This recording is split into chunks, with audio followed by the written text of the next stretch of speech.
everyone. How are you guys doing today? I hope you all are doing great. Welcome back for another episode on Tuesday, Truth Tuesdays on KLU Pivot with Latora and friends. Welcome back to another live podcast show tonight. So I hope that you guys are doing great. I'm excited to be back. This was a push, y'all. This was definitely, certainly a push to be on tonight, but we're here. And so I know that you guys see the topic for tonight.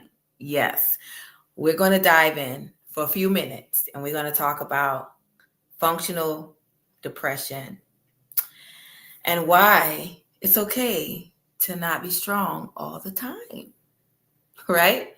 So, for those who are watching me all over the state, different places, please say hey in the chat, put where you are watching from. I love to see the different places that people are watching from.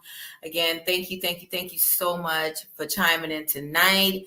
Again, you see, I am by myself tonight. Yes, tonight. This is the last official week of the month of August. And so I'm closing out the month of August with this final podcast for the month by myself. And so I hope you guys are looking forward to more of conversations with my future guests and then my future panel nights where I'll be having multiple people on the podcast who we will dive in and have conversation on specific topics. Okay, this is what we're going to do. We're going to jump right in. We're going to jump right into our discussion for tonight. Guys, if you all want to chime in on the conversation, please let me know. If you have any questions or comments in the chat, I will see them at the end. Hey, V, how you doing? Yes, love. Finally. Yes, I'm glad that you are here tonight. And so I'm going to dive into this topic because I think this is something that is very important to discuss, because a lot of times I find that in life, we look at depression as something that has like sadness, somebody that is isolated, people that is known to, like they said, if starting to give away certain things that they find important, or, start to wean away from exciting events or, holidays and different things that they enjoy. So we see that as somebody who is physically, like we can say that they depressed, people who have ideations of, ending life and different things like that. However, when you talk about high functional depression, we often don't see that a lot. Okay. When we think about, if we were to say that we're depressed, right? Like everybody, when you say burnout, I'm burnout, like it'll be accepted. Like say it on the job, say it in your family, say it with friends, like, oh my God, I'm so burnt out. Like that's accepted. That will be the acceptable verbiage to say. But if somebody would say, I'm depressed, people will be like, wait a minute now, we need to get you checked. Do you need to go see a therapist? Do you need a psychologist? Do you need medication? Do you need this? So we tend to like automatically like flags go up when somebody says depressed. So oftentimes a lot of people that's dealing with high functional depression, they don't really tell people that they're depressed because we put on a mask and we put on a facade as if everything is well. Okay. And so when you think about a high functional person, a high functional depressed person, these are the people who are high levels of overproductive. Like these are people that are seen as being excellent in their craft, excellent in their role, on their jobs, in ministry, in families. You would never know that these are the people who are hidden and secretly depressed because they do so well in the front of everybody. Like on the stage, these are the people that can run it, honey. They can make it work. These are the people be like, hey, X, Y, Z, we're going to get this done. We're going to get it done right. And we're going to take no time to get it done. These are the people that struggle with high functional depression, because oftentimes in the view of everybody that's around on their jobs and their family, they're okay. Usually these are the people who do not really have a lot of, suicidal ideations, or they don't really talk about that as often. But they inwardly deal with depression because it has something to do with an internal void or a gap or something that's there that's missing. So these are the people that do a lot because they're trying to bring fulfillment into some area in their life that is missing. Like these are the people that do that's overly doing stuff. Like they're always busy. They're always the first one to host a party. They're always the first one to take on a role at the job. If somebody say, hey, I need somebody to do this, oh, I can do it. They're always the first one, like we know, sisters and brothers, in ministry, that you say, oh, I need X, Y, and Z to help me take this thing to the car. Oh, I can do it. These are the people that struggle with some kind of internal battle. So they do in order to have that fulfillment. But secretly, inwardly, they're not happy. They're not happy. They don't have no fulfillment. They don't have any joy. So it's masqueraded and masked in what they do. It's hidden in what accomplishments and, what kind of achievements they fulfill. And a lot of times, especially in the society that we live in, these are the people, I would say, that we struggle with some type of trauma in our past, or some type of the trauma could be rejection, the trauma could be abandonment, the trauma could be you had a loving parent, but all of a sudden they pass away, or they just left the family, and that over time never went away because it was never dealt with. And so in order to compensate for that trauma and that hurt, you become the person that is great in everything you do to avoid being the person that looks like they have a problem, if that makes sense. And so I want to dive into a few things tonight. Now, let me say this as a disclaimer. I am not claiming, okay? I am not claiming to be a psychologist. I'm not claiming to be a therapist. I'm not claiming to be someone that's saying, hey, this is what you should do. This is what, no. I'm simply sharing and having a conversation of something, a topic that I feel like it's very relevant in the world that we live in today, because a lot of us are doing so much. And this is why a lot of people we see on social media that we call crashing out. Right? There's a lot of people that are crashing out because they're working, doing, but secretly they're depressed. And so oftentimes what causes another cause of high functional depression in my, that I think where it will come from, it kind of is like people who they can't stop because for some reason they have a lot of responsibilities. So these are the people that has a lot of responsibilities in their life. So they can't stop for whatever reason because they feel they have certain goals or certain things that they have to meet, certain things within themselves that they have to fulfill and they have to meet. Even though while doing the job, even though while doing the things in ministry, even though by being in your family and having functions with your families, and you're the one that's hosting all the cookouts and you're hosting all of the get together and the reunions, but even while you're around a lot of people, you are still not satisfied. You're not connected. You're not connected to the relationship. You're more connected to the work itself versus the relationships, if that makes sense. And so, again, this will be hard to actually put a pin on it, because again, these are the people that do that. This is where you say the people that do the most.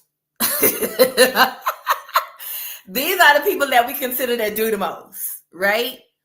And I'm not saying that's everybody. I'm not saying that's everybody, because I have a busy schedule myself. I have a lot going on right now in my life. This is a busy season for me.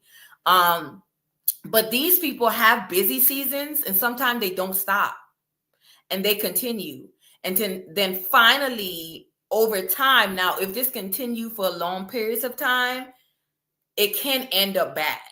It can end up in breaking down or snapping out or going off on people. And so some of the symptoms that I looked up when dealing with high functional depression is like, these are the people that's oftentimes very irritable. 1 minute you're okay, and then you get overwhelmed very quickly, and somebody come and ask you a question. It may be a simple question, you snap. And to you, it's like, you'd be like, wow, like she just snapping. But this person does their job well, but they're always irritable. These are the people that usually, I wrote down some things. They're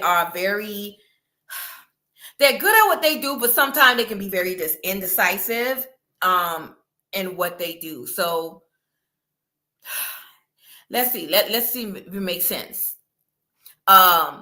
So they have a lot going on, right? So it's like this person, they got a good job, but yet to them it's like, okay, that's not fulfilling. I need to do something else. So they start something else, a hobby, and they do something else. Okay, so they got 2 things on their plate. But then it's like, okay, that's not enough. They're also taking care of the house. They're a caretaker. So all of these things that they're doing, right? But yet they're still trying to decide which thing gives them fulfillment. Like, it's no joy. Okay. In order to actually be fulfilled in life, you have to have joy. The Bible talks about count it all joy when you fall in diverse temptation, right? The Bible talks about, how we are to patiently wait for the Lord and turn to him, and, he will lift us up. And, and a lot of times, let me break this down. Let me pause for a minute. Side note. A lot of times people talk about happiness being the same thing as joy. It is not. Happiness is not the same thing as joy. Happiness has to do with what's happening. Happiness depends on what's going on in the moment, right?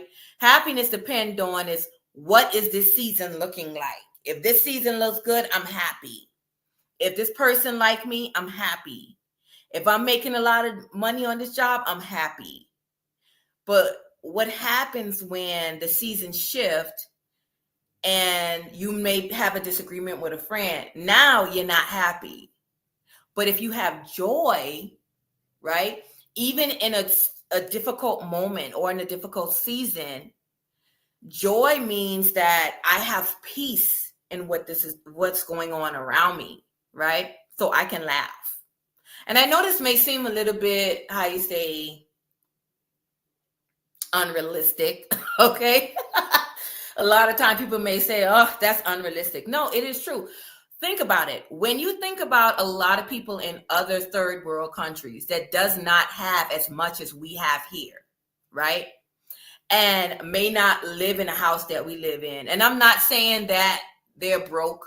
I'm not saying that they don't have no money. I'm not saying that they were living in, how they call in the Bahamas, clapboard. Okay, I'm not saying that they live in wooden houses and they're dirty, and because again, social media paints a picture of other places as if that whole place is poor and has nothing, and that's not true, because there is a lot of places where we live in a lot of cities. There are a lot of people who don't have a lot, and they're struggling. and they're needing assistance, and they're living on the streets, and they don't have any shelter or food.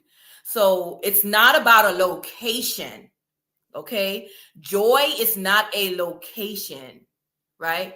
Joy is a personal internal being. It's resting in yourself regardless of what's going on. There is a sense of rest in your inner self that regardless if something is not going right, you are at peace. That's joy. Another thing, think of it as like this, and I use this all the time, this analogy.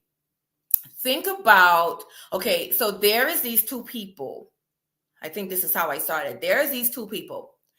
One that draws a picture, right? The teacher said, I want you to draw a picture of peace. Put it like that. Okay, this is how I say it. The teacher said, draw a picture about peace. One person draws the picture of peace with the ocean and the sunlight and, little birds and all this other stuff. That's peace to them. The other person draws a picture of a bird that's sitting on a limb asleep next to a waterfall. And so the teacher asks, like, okay, explain, what does this mean to you? Like, what do your picture explains about peace? And so the person who drew the beast said, hey, this is peace because it's all smooth. Everything is calm. There is no waves. There's no, rushing. There's none of that stuff. And, the water is calm or whatever. Okay. And then the teacher asked the person who had the picture with the bird, explain this picture about peace. So the person say, true peace is within, because a person who's willing, even in the midst of a noisy, chaotic, overwhelming environment, that person is still able to rest and be at peace where they're at. Think of it as the word, like my Bible people out there, how Jesus rested in the boat when the sea was going to and fro. That's real peace. So really, when you talk about peace has nothing to do with our surroundings. It have everything to do on the inward, right? And so with having that peace and joy on the inside brings the fulfillment, right? And so going back to high functional depression. So again, another thing with high functional depression is that these are the people that engage in normal activities but don't enjoy them. They don't. They go to dinner with friends. They hang out, or they even have, they married, have a spouse, have children at home, but they don't have no joy. They're not enjoying it. Like, they don't enjoy being at home. They don't enjoy, it's just, they don't have a sense of fulfillment or pleasure or satisfaction. It's just, I'm just here. It's almost like they're numb and have no empathy. Or is it empathy or apathy? There we go again with my words, y'all. They don't have any type of nothing. It's just numbness to them. Okay. These are the people that's find difficulty in relaxing. They're constantly working. They can't even relax. Like, you feel like you guilty, or you feel like you did something wrong when somebody say, just relax. Don't do nothing today. Just, like, seriously, this was a situation I had, right? So my therapist, right? Listen, she always get on me.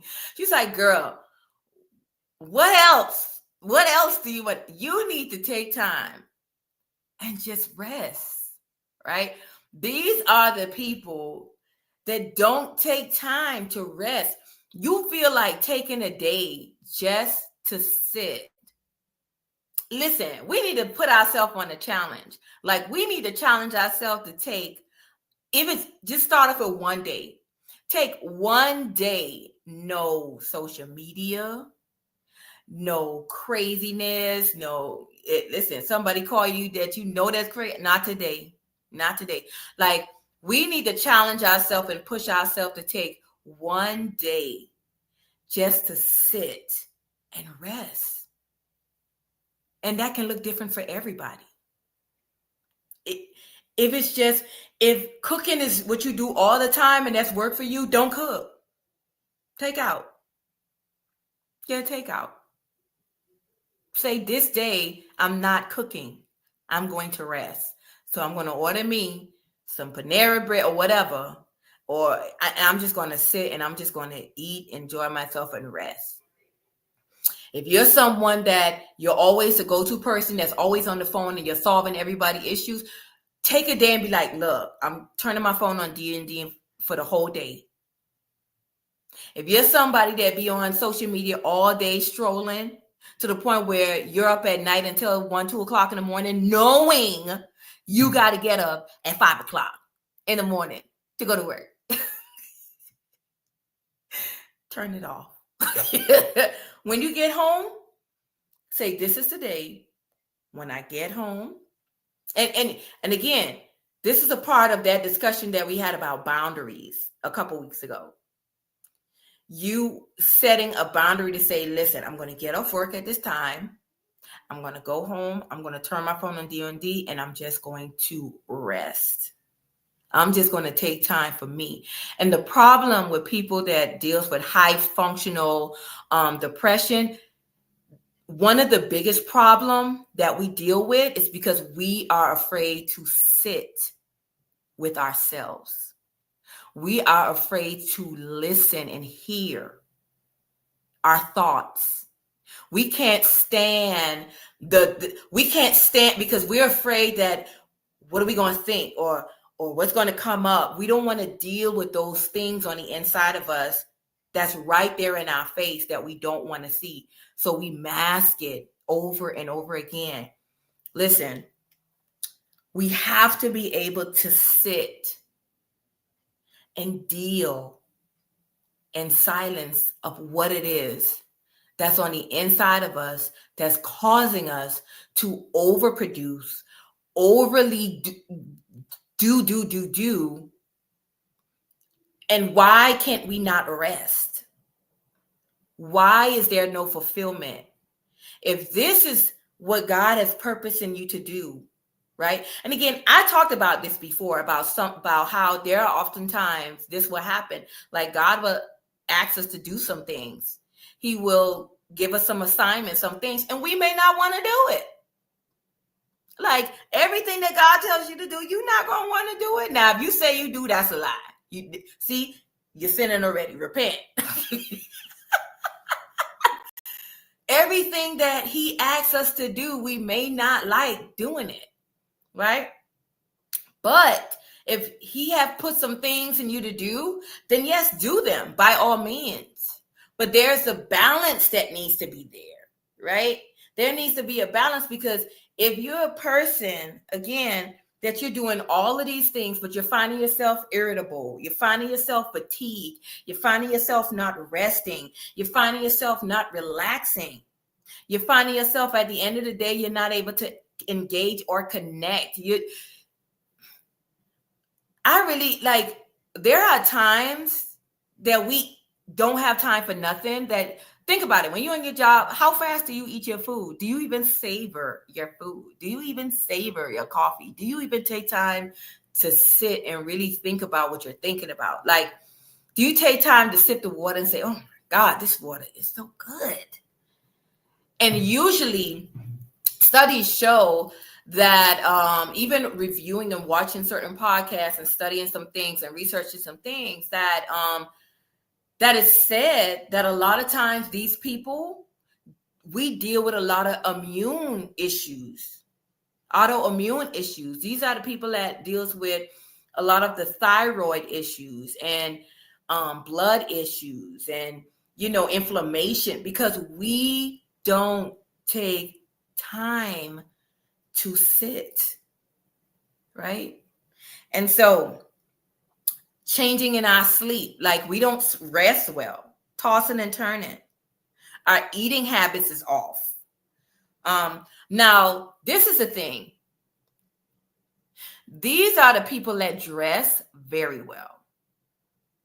Not only are they overproductive, but a lot of these are the people that look the part. They're dressed very well. Listen, these are a lot of the corporate people. Listen, people in education, everybody know, if you're in education, like that's a no-brainer. Like you got to know. You got to know you high functionally depressed. Because hunting, listen, it's the stress of the job, right? That comes from having that type of stress, but yet the responsibility of getting that thing done is more important than your fulfillment. It's getting things done is more important than you actually being satisfied.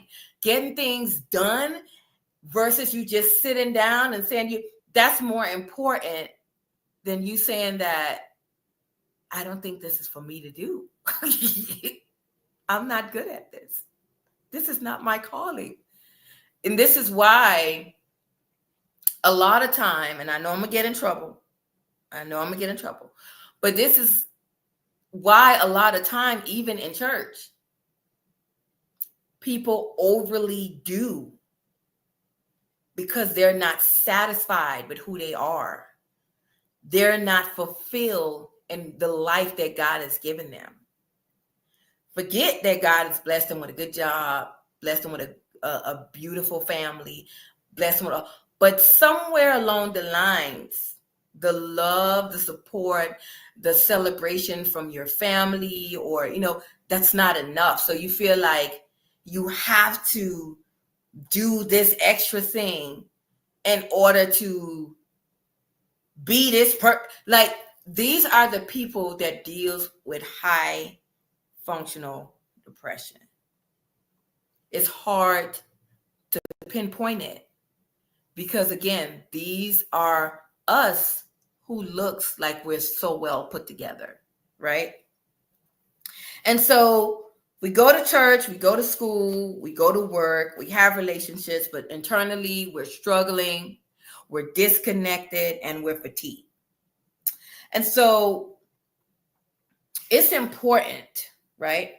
It's important that we come to a place where we actually sit down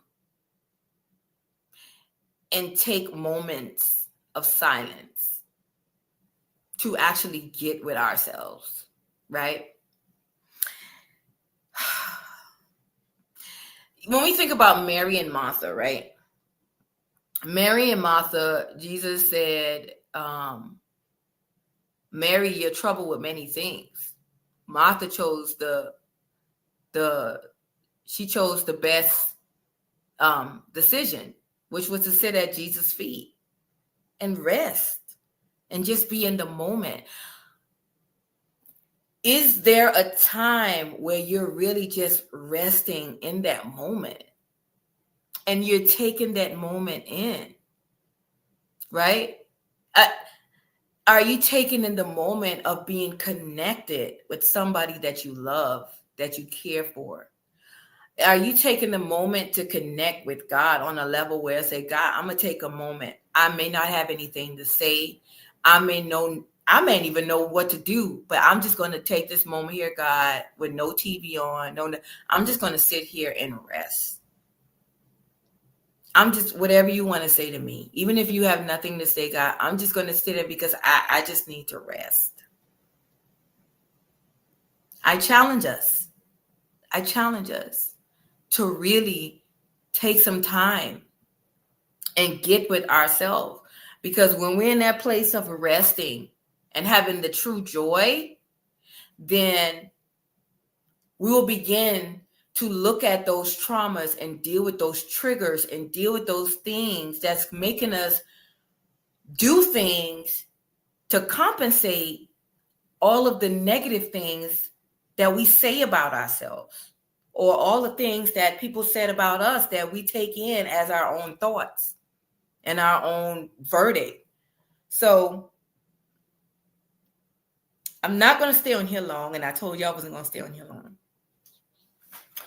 But I want us to really think about that scripture when the Bible talks about, finally, my brother, think on these things. Whatever is just, whatever is true, whatever is righteous, whatever is, have of good report. Are we thinking on those things? We can't, because we don't, again, we're not taking time to stop, right? We're not taking time. Really, we're not taking time to slow down, right? That's the word, not stop, but slow down. Because a lot of time, some of us, because we've been going for so long, to stop right away, it's like, man, you what? Huh? What do you mean? I can't do this. I can't do that. I got a responsibility. So we can't really stop, right? We will get to that place where when we can able to manage and work through our things, then we can say, hey, I'm not doing it today. I'm going to stop. But in the moment, right now, I challenge us to slow down. Okay? Listen, as I'm talking to you guys, I'm talking to myself. I'm talking to myself, because we can say all day I'm burnt out, but some of us are not burnt out. Some of us just depressed. Some of us just depressed. We ain't got enough money, even though you're doing all of these things and you got all this, you ain't got enough money. You got all this responsibility. You got kids, you got, bills, you got mortgage, you got all of these stuff going on. So for some of us, we can't stop. Like, I got to keep going. I need money. But it's okay to slow down. Slow down.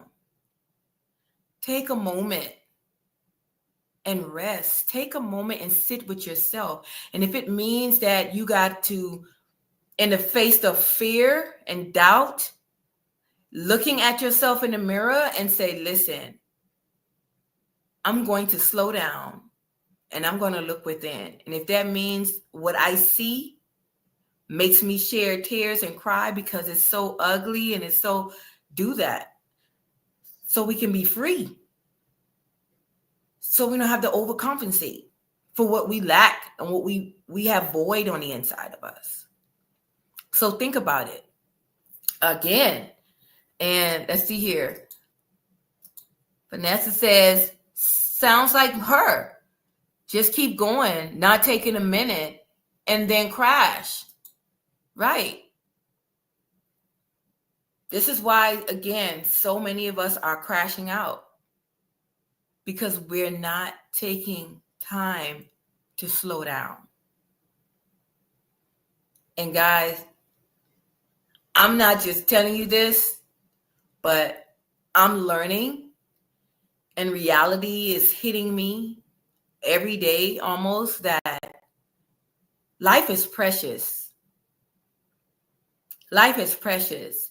And if we don't take time to savor the moments that God has given us, like, yes, the Bible said in this life, we will have many troubles, but the joy of the Lord is our strength. The joy of the Lord is our strength. And I encourage you tonight, and I challenge us tonight,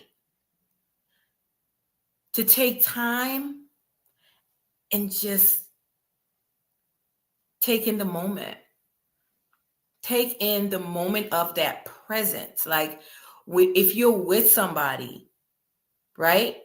If you're with a friend, instead of being quick to like, oh, let's go here, let's go there, let's do this. Taking that moment with the friend, sit down and really like connect. Talk about, if it's that type of friend you can do it with, like can talk to, like that would understand. Like, take time to delve into those things. That's like, man, friend, I need to talk to you. Like, I really feel like I'm depressed. Like, I challenge us, right? Because venting helps. Getting that stuff out helps. That's an expression of how you feel. Like, you're valid in how you feel and what you've been through. Yeah, it may have been wrong, may have been right. But if you constantly going to hide it and you're not dealing with it, it's going to blow up later on. We may be some people that may not explode all the time, people, but implosion is even worse than explosion. Because when you implode, It happens from the inside out to the point where nobody sees it and it just boom happened, right? So we don't want to implode on ourselves or explode on nobody. But we want to be able to rest and sit and deal with those things and have those hard conversations with ourselves and be like, hey, why am I really doing this? Is this really purposeful for what is this my assignment? Is this what God has called me to do? And if he did, keep doing what you're doing. But there's a different way it may look for you and evaluating that thing. Because you're doing what you're supposed to do, yeah, but then are you taking time to rest? Because let's take it to the church world, okay? You can't do what God is calling you to do for God and don't do it with God, if that makes sense, right? A lot of us, he's like, oh, we're doing this for God. Oh, yeah, God is pleased. But God's sitting out, okay, yeah, I want you to do that, Corey, do that. But then when's the last time that you actually sit in my presence and talk to me? Yeah, I want you to do that, but I may not want you to do it that way. So it's like we have to take time to sit, okay? And so I hope that this particular message that I share tonight, again, I told you I wasn't going to be on here long, it pricks somebody's heart to know that you are not, and again, I'm going to say it, you were not created as a human doing. We were created as human beings, meaning to be, not just do. All right? So, I am getting into the next part of our podcast, which is the next stage that I call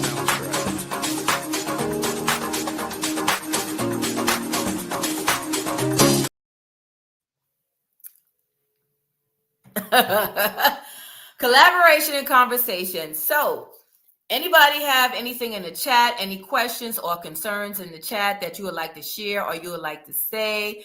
Now is the time. How they say? How'd it go? Like this? Wait. How'd it? Yeah. Love you too, sis. Nobody have any questions? Nobody have anything to share? Anybody have any comment on this topic? Maybe some life experiences that you want to share in the chat for me to put up? I'm going to give you about a minute or two. Anybody have anything to say? Hey, Marcia, thank you for joining. Thank you for coming on tonight. I'm glad that you're here to see the podcast tonight. Let's see, about 30 more seconds. Anybody have anything to share in the chat, whether it's an experience, whether you have a question, whether if you have a comment, something you want to share or say? Now is the time.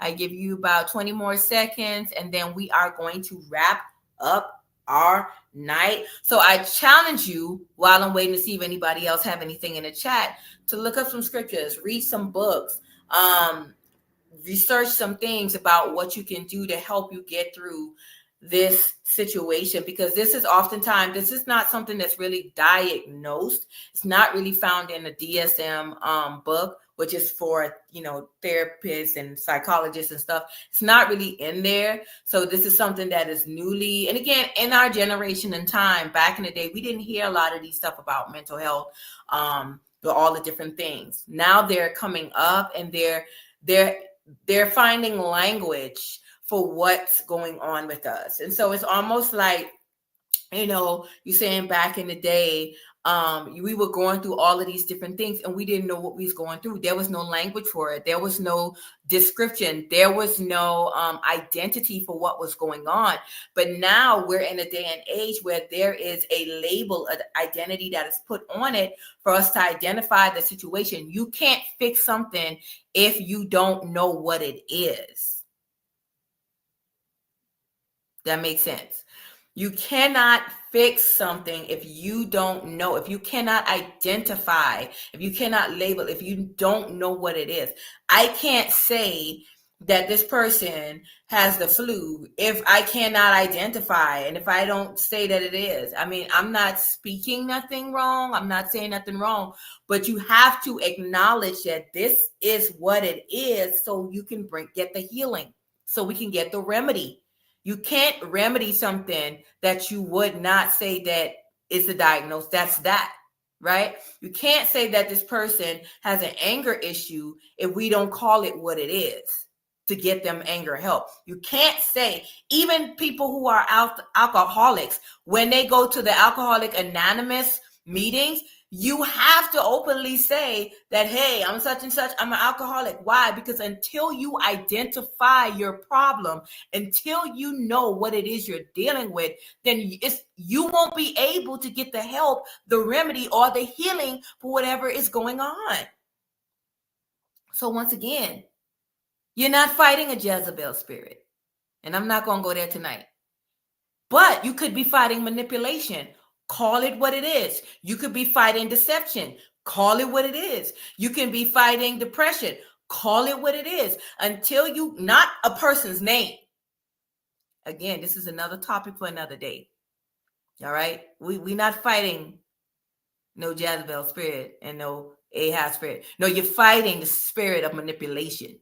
Okay, that's the spirit of deceit, spirit of lying, right? Call it what it is. And I'm going to leave that alone. Move on. But anyway, you have to be able to call it, identify it by what it is so you can get, if the doctor doesn't give you a diagnosis and give you the wrong medication, that's called a malpractice.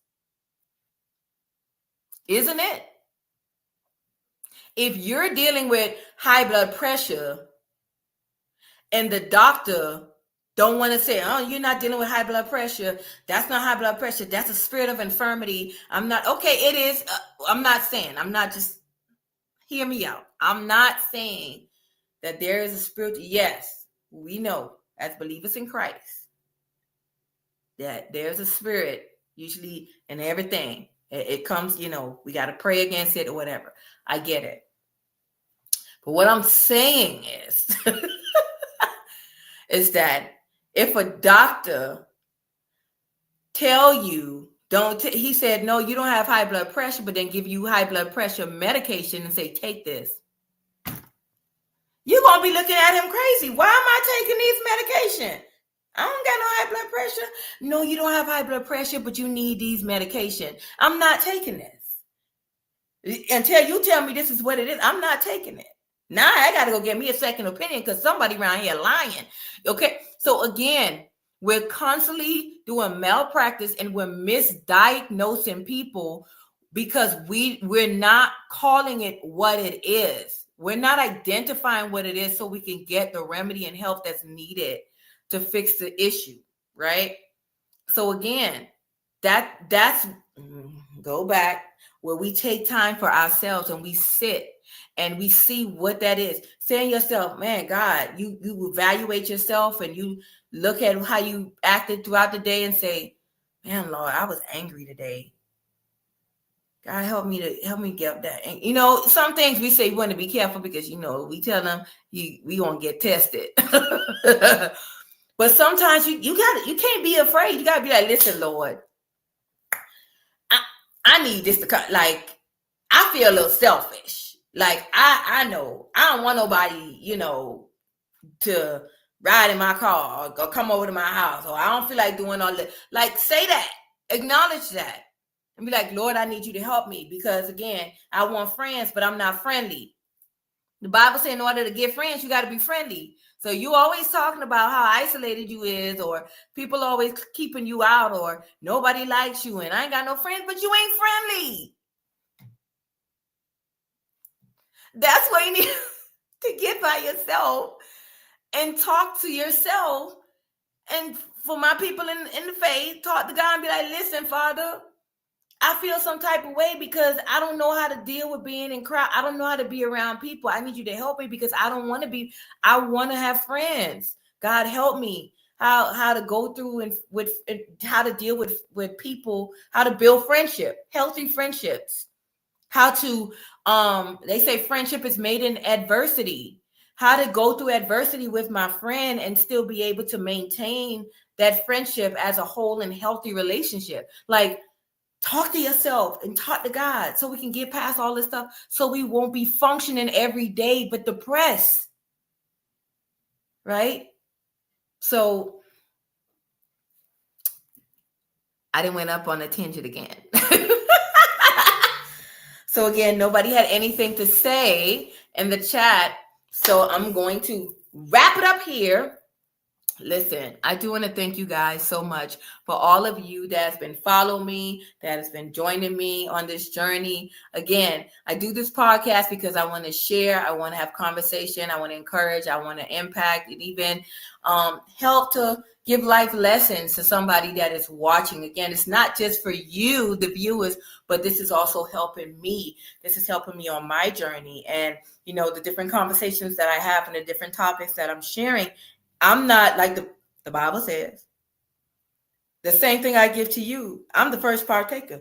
So it's not just for you, it's for me. It's helping me to be a better person. So what I'm going to do when I get off this live, I need to map out some time for me to sit and rest and just take time with myself and the Lord and really go over what it is that needs to be changed, that needs to come to the front, that will make me a better person for myself and for the other people that's in my life, right? And so I want to thank you guys for following me on Truth Tuesdays on KLU Pivot with LaTora and friends. And so I end this by saying, live by faith, grow in grace, and walk in love. Until next time, next week on KLU Pivot, go with God as he go with you. Have a wonderful night, everyone.